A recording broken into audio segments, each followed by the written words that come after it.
வணக்கம். திசைகளின் 5 மணி செய்திகள். மிரட்டும் இணைய சூதாட்டம். மேட்டா நிறுவனத்துடன் தொடர்பு அமைச்சர் ஃபமி ஃபசில் அதிரடி சந்திப்பு. சமூக வலைதளங்களில் பெருகி வரும் இணைய சூதாட்ட விளம்பரங்கள் மலேசியாவில் பெரும் பரபரப்பை ஏற்படுத்தியுள்ளது. இந்த விவகாரம் குறித்து மேட்டா நிறுவனத்துடன் நேரடியாக பேச்சுவார்த்தை நடத்த தொடர்பு அமைச்சர் டாக்டர் ஃபமி ஃபசில் முடிவு செய்துள்ளார். இந்த சந்திப்பு வரும் செப்டம்பர் 22ஆம் தேதி நடைபெறவுள்ளது.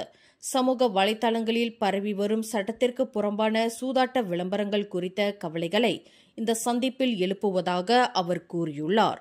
இந்த சூதாட்ட விளம்பரங்களை நீக்குவதில் மேட்டா நிறுவனம் தயக்கம் காட்டுவதாகவும் அதற்கான கட்டணம் செலுத்த பயன்படுத்தப்படும் கடன் அட்டைகளை முடக்க மறுப்பதாகவும் அவர் குற்றம் சாட்டினார். இதனால் இணைய சூதாட்ட கும்பல்களின் வருமானம் அதிகரித்து மக்கள் பெரும் இழப்பை சந்திப்பதாக அவர் கூறினார். சமூக வலைதளங்களை மூடுவதற்கு பதிலாக பேச்சுவார்த்தை மூலம் தீர்வு காண அரசாங்கம் விரும்புவதாகவும் அவர் தெரிவித்தார். கத்தும், பசை, வேப் போன்ற போதைப் பொருட்களுக்கு அடிமையானவர்கள் தாமாக முன்வந்து சிகிச்சை பெற வேண்டும் என மலேசிய தேசிய போதைப்பொருள் தடுப்பு முகமை AADK எச்சரித்துள்ளது. இல்லையெனில் கட்டாயமாக அழைத்துச் செல்லப்பட்டு சிகிச்சை அளிக்கப்படுவார்கள் என அதன் உதவி இயக்குநர் ஹமிசான் எய்ட்ஸீர் தெரிவித்தார். கடந்த மாதம் 22ஆம் தேதி முதல் போதைப் பித்தர்கள் போதைப் பொருட்களின் தவறான பயன்பாடு சட்டம் 1983இல் புதிய திருத்தங்கள் நடப்புக்கு வந்திருப்பதால் இந்த அதிரடி நடவடிக்கை எடுக்கப்பட்டுள்ளது. இந்த சட்ட திருத்தத்தின்படி இனி போதைப் பொருட்கள் மட்டுமல்லாமல் கத்தும், பசை, போதை மருந்து கலந்த வேப் திரவங்களை பயன்படுத்தினாலும் கைது செய்யப்படுவார்கள். சிகிச்சை மையங்களில் தங்குவதற்கு பயந்து பலர் சிகிச்சை பெற முன்வருவதில்லை. ஆனால் போதைப்பொருள் பயன்பாட்டின் நிலையை பொறுத்து சிகிச்சை முறைகள் மாறுபடும் என ஹமிசான் குறிப்பிட்டார். மலேசியாவின் எதிர்கால தலைவர்களை உருவாக்குவதற்காக சகோலா பார்லிமெண்ட் எனப்படும் நாடாளுமன்ற பள்ளி தேசிய சேவை பயிற்சி திட்டம் PLKN 3.0 போன்ற புதிய திட்டங்கள் தொடங்கப்பட்டுள்ளன. இந்த திட்டங்கள் இளம் தலைமுறையினருக்கு நாடாளுமன்ற செயல்முறைகள், கொள்கை உருவாக்கம், தன்னம்பிக்கை போன்ற முக்கிய கூறுகளை கற்றுக் கொடுக்கும் என நாடாளுமன்ற அவைத் தலைவர் தான்ஸ்ரீ ஜொஹாரி அப்துல் தெரிவித்துள்ளார். நாடாளுமன்றத்தில் நடக்கும் சண்டைகளும் விவாதங்களும் மக்களிடையே பெரும் அதிருப்தியை ஏற்படுத்தியுள்ளதாக அவர் கவலை தெரிவித்தார். இந்த புதிய திட்டங்களின் மூலம் எதிர்காலத்தில் மலேசியாவில் 222 திறமையான அறிவுபூர்வமான நாடாளுமன்ற உறுப்பினர்கள் உருவாகுவார்கள் என அவர் நம்பிக்கை தெரிவித்தார். இதுவரை 700க்கும் மேற்பட்ட பள்ளிகள் இந்த திட்டத்தில் பங்கேற்றுள்ளதாகவும் 2 ஆண்டுகளுக்குள் 2400 பள்ளிகளைச் சேர்ப்பதே இலக்கு என்றும் அவர் குறிப்பிட்டார். இவ்வாண்டு கொண்டாடப்படும் மலேசிய தினத்தை முன்னிட்டு வரும் செப்டம்பர் 15ஆம் தேதி கூடுதல் விடுமுறை என பிரதமர் அன்வார் இப்ராஹிம் அறிவித்த நிலையில் அந்த நாளானது வேலை நாளா அல்லது விடுமுறை நாளா என தோட்ட தொழிலாளர்கள் மத்தியில் குழப்பம் இன்னமும் நீடித்து வருகிறது. பிரதமரின் அறிவிப்பு அவ்வாறு இருக்க, தோட்ட நிர்வாகங்கள் அதற்கு மாறாக அன்றைய நாளில் தோட்ட தொழிலாளர்கள் வேலைக்கு வர வேண்டும் என கட்டாயப்படுத்துவது அதிருப்தியை அளித்திருப்பதாக தேசிய தோட்ட தொழிலாளர் சங்க பொதுச் செயலாளர் டத்தோஜி சங்கரன் கருத்துரைத்துள்ளார். அரசாங்கத்தின் இதுபோன்ற அறிவிப்புகள் தெளிவாக மக்களுக்கு கொண்டு போய் சேர்க்கப்பட வேண்டும். மேலும் அந்த விடுமுறை நாளில் வேலை செய்தால் ஊதிய கணக்கீட்டையும் அறிவித்தால் குழப்பங்களை தவிர்க்கலாம். காரணம், தற்சமயம் தெளிவு குன்றிய இந்த அறிவிப்பால் தீபாவளி அல்லது தைப்பூசம் போன்ற விழா காலங்களில் விடுமுறை எடுத்துக்கொள்ள தொழிலாளர்களுக்கு தோட்ட நிர்வாகங்கள் கூறி வருவதாக டத்தோஜி சங்கரன் சுட்டிக்காட்டினார். கில்லான் புக்கெட் திங்கி தங்கும் விடுதியில் நடந்த தொழிற்சங்கங்களுக்கான பயிற்சியின் போது டத்தோஜி சங்கரன் இவ்வாறு கூறினார்.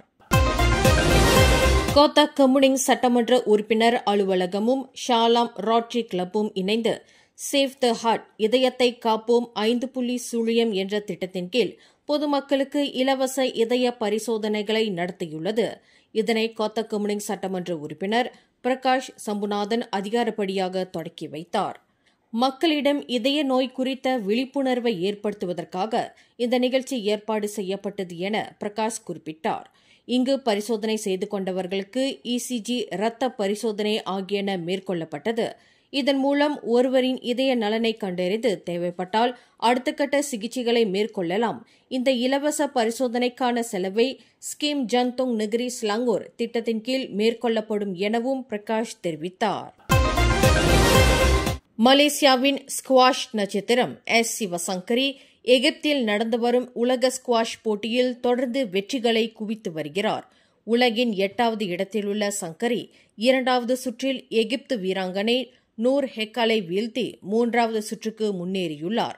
அடுத்த சுற்றில் இங்கிலாந்தின் ஜாஸ்மின் ஹட்டனை எதிர்கொள்ள உள்ள சங்கரி நிச்சயம் கால் இறுதிப் போட்டிக்கு முன்னேறுவார் என அவரது பயிற்சியாளர் ஷஹித் ஷஹிடான் நம்பிக்கை தெரிவித்துள்ளார். சமூக வலைதளங்களில் தீவிரமாக பரவிய காணொலி ஒன்று பெரும் அதிர்ச்சியை ஏற்படுத்தியுள்ளது.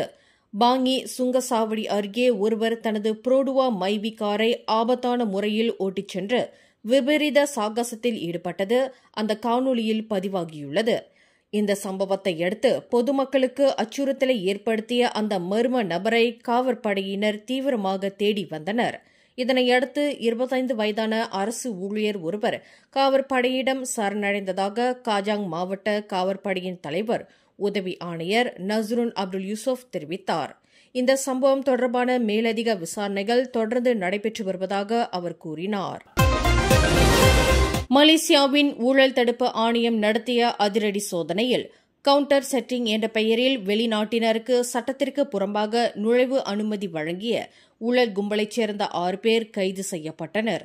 அவர்களிடமிருந்து 1.6 மில்லியன் ரிங்கெட் மதிப்புள்ள தங்க நகைகள் உட்பட சொகுசு பொருட்களும் 4 லட்சம் ரிங்கெட் மதிப்புள்ள 75 தங்க தகடுகளும் பறிமுதல் செய்யப்பட்டுள்ளன.